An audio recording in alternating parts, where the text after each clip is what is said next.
unfortunately, and Claude will know this, in the work that we do, Myron wasn't the first young person who I've known to lose a life, but it's probably the closest one. And it was just the moment where you're like, with all my experience, I think we have to try and do something. And it was a very interesting moment because you realise that actually the authorities don't know what to do with families and young people who have gone through that level of trauma. The crazy story was this. Myron died in April 2016 and his funeral was like the May. His best friend gave a eulogy and a month later, he then went to his head teacher to say, I'm struggling with Myron's murder. And she said, all right, let me talk to local authorities to see if we can get some type of therapeutic support. And as you all both know, what she got back was the waiting list are too high.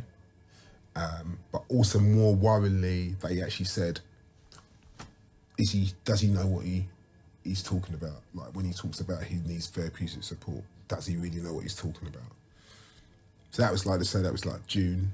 The August, he was murdered in South London. So now you've got two very popular young people who are up and coming in music. And we both went to the boy's funeral, and I think we were both at that point where like, there's maybe, I think there was a handful of adults there and maybe 200-300 kids all in their school uniforms, traumatised. And the trauma in the room was tangible. So I think what's really key, what Ben's saying, in that funeral was on a Friday. Yeah.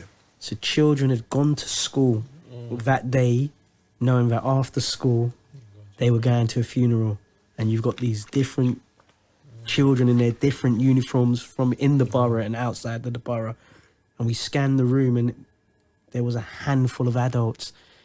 And you could feel the pain, you could feel the trauma. Like it was like you could put it in a bottle. It was that tangible. Yeah, it was horrible. And I think at that moment, again, you have these penny dropping moments where it's kind of, the first was obviously when Myron was killed and I was doing a lot of work with the family. Oh, there's a lack of support here.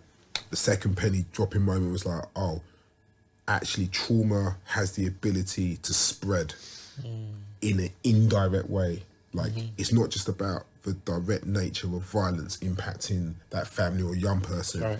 The community suffers, and it's just like a ripple effect. And I think we saw it in real time there. So both of those moments really was the reason why I was like, okay, I think it's time for me to launch something which can bring the community voices and empower the community to be part of the solution, but also bring it into a more like systemic conversation with local authority, central government and decision makers. Yeah. And that's when Power the Fight was launched, really. What year was that? So, it launched officially January 2019. Yeah.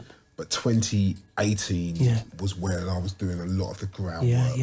Really.